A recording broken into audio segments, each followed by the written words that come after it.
Okay, so this tray flip or 360 flip, whatever you want to call it, tutorial is happening because the other day I was skating with my friend Alan and he was like, dude, you actually have pretty consistent tray flips now. You should make a tutorial.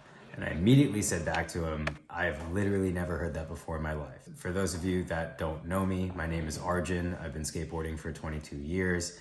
And if you have known me for a majority of that time, then you know that I only recently started doing tray flips. Truth be told, I could never really do them. I always did like a nollie kickflip or something instead.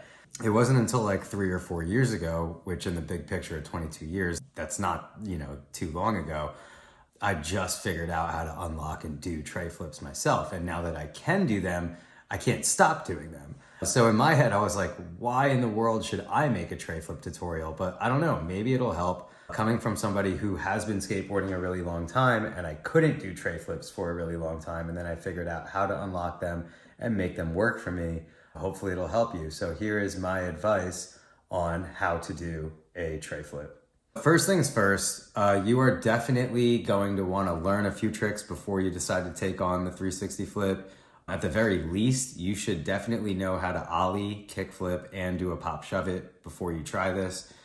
And if you don't know how to do any one of those 3 tricks, I do have tutorials on how to ollie and how to kickflip. If you click on the description of this video, I am going to put links to those videos there. If you can do those 3 tricks already, then you probably have a bit of technique already to step to the tray flip with. So a couple different things before we get to foot placement. Number one, you can practice tray flips anywhere. All you need is flat ground. However, the key to a tray flip is all in your back foot. It's all in the initial scoop that you do with your back foot when you pop the board. So practicing a tray flip on more smooth ground over rough is going to make learning that scoop motion a lot easier for you. All right, so let's talk foot placement. So the truth about foot placement for a tray flip is that people have all sorts of different ways that they set up, specifically with their front foot.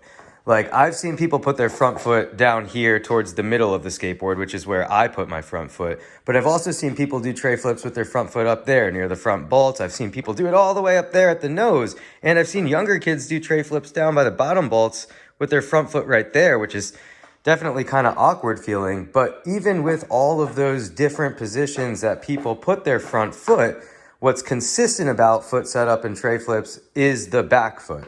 So for your back foot, let's just say you're standing on your board and you're going to hang your toes off of the edge just a little bit.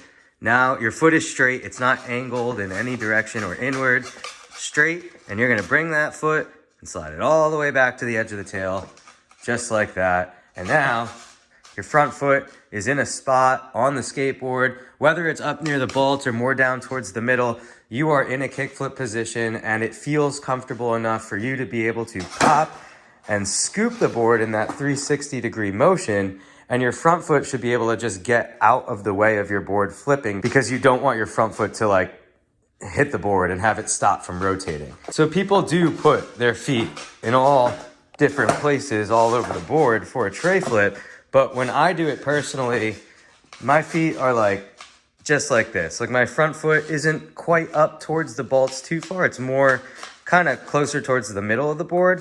And when you're first trying tray flips, I think that if your front foot is more towards the middle of the board, it's going to make getting the scoop rotation all the way around a lot easier for you. So you do have different options on where to put your front foot, but the back foot stays pretty consistent, just right over the tail, toes hanging off the edge. Again, to be able to get that scoop all the way around. Okay, so now that you have your feet in the right position for a 360 flip, you are now ready for the next step, which is the pop and the scoop. So this pop and scoop, I keep saying that. It is because I think it's like a 2-step pop. Like when you do an ollie on a skateboard, your back foot flicks the tail straight down into the ground, which makes the board go straight up into the air. And you do the same flick with your tail when you're doing a kick flip too. But with a 360 flip or even a pop shove it, instead of popping the tail straight down into the ground, you're almost popping it, but also using your toes to kick it back behind you, which allows the board to do that 180 turn that happens when you do a pop shove it. But when you're doing a 360 flip, you have to kick or scoop your board twice as hard, because now instead of the board just rotating 180, it's now going to be spinning a full 360. And your front foot is going to be flicking a kickflip, but not even close to the same way that you would flick a normal, regular, just straight kickflip. Because when you do that, your front foot is flicking and kicking straight out in front of you over the nose. But with a 360 flip, you're not going to need to kick the board that hard. It's more of a light flick. And when you get the proper scoop down with your back foot, your front foot almost naturally does the kickflip for you. So that's going to start the rotation for the 360 flip. And everything after that is all about keeping the board directly under you, making sure that your body is centered over the skateboard, and watching for grip tape. Because once you see grip tape come back around, you are going to put both of your feet back onto the grip tape, smack the board back to the ground, bend your knees, and compress the landing. And that is the whole trick. But obviously it takes a lot of practice, and it's a lot harder than it sounds. And especially when you start trying this trick moving instead of just standing still, it could be pretty uncomfortable, intimidating, and almost scary. Like, you don't know if the board's gonna spin all the way around. It can be a little scary. You don't wanna land primo, you don't wanna fall. And somebody showed me an exercise a long time ago that kind of helped me like build confidence in the scoop. And this is that exercise. So hopefully it helps you guys too. It works like this. You're gonna just put your back foot on the skateboard as you would if you were gonna do a tray. So you're gonna hang your toes off just a little bit off the edge, and your other foot, just put it on the ground, keep it back here somewhere. And you're going to just pop and scoop the board with just your back foot, and it'll look something like this. And if you could do that, like just standing with your one foot on the ground and just your one foot on the tail, if you can make the board spin all the way around like that, then chances are you can land a 360 flip too. The other hint of advice that was given to me when I was actually having a lot of trouble landing 360 flips was that I wasn't keeping my body square with my skateboard. And what I mean by that, and I'm gonna try to give you guys like a proper angle of this. I'm filming this at home right now. When I am in a 360 flip, my front foot is in a kickflip, so it is like on a diagonal, but my back foot is definitely straight. And because my front foot is pointed on a diagonal, my upper half of my body, instead of wanting to stay square, it almost wants to turn this way on a diagonal angle with my front foot. But staying square would mean that my body is rotating back to be parallel with my back foot. Now, my back foot, my hips, and my shoulders are all facing the same direction, straight ahead in front of me. And if you square your body up before you pop and scoop your tray flip, this is going to help the board stay directly under you. So this tip is for people that are trying a tray flip and you're able to flip the board all the way around, but let's say you keep landing with only your front foot on the skateboard, or you are landing in front of the board and only your back foot's on the skateboard, or the board's landing out in front of you or behind you. This tip of squaring up should be able to help you too. All right, so it's really like a 5-step process for the tray flip. Step 1, foot placement. Make sure your back foot is planted right on the tail. Make sure your front foot is on a spot on the board where it feels comfortable for you to get the rotation all the way around on the scoop. And step 2, the pop and the scoop.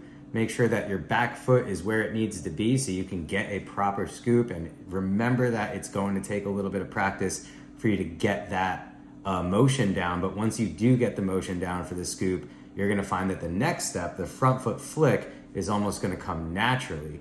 And once that happens, step 4 is to watch for grip tape and spot your landing. Once you see that grip tape come back around, put both of your feet back on it and then hit the last step, which is to compress the landing. And remember those 2 tips that we talked about at the end there, like squaring up with your back foot. Make sure that your hips and your shoulders are square with your back foot straight out in front of you. And don't forget that one exercise too. If you are feeling a little uncomfortable or scared, like remember that that's okay. I mean, everybody gets scared when they're learning new stuff on a skateboard. And if there is an exercise or a practice like that back foot scoop where you're just standing on the ground and you're just doing it with one foot, if that helps you gain some confidence, then by all means do it. And if you guys made it to the end of this video, please do subscribe to my channel. I'm just getting started, though I do try to upload more than once a week. and drop a comment below. Let me know if this was any sort of help to you guys, or even if there's a tutorial that you would like to see from me in the future, even if it's just like on a specific trick, or even if it's something super basic like just standing and pushing and stopping on a skateboard. I'm more than willing to do those for you guys, so let me know.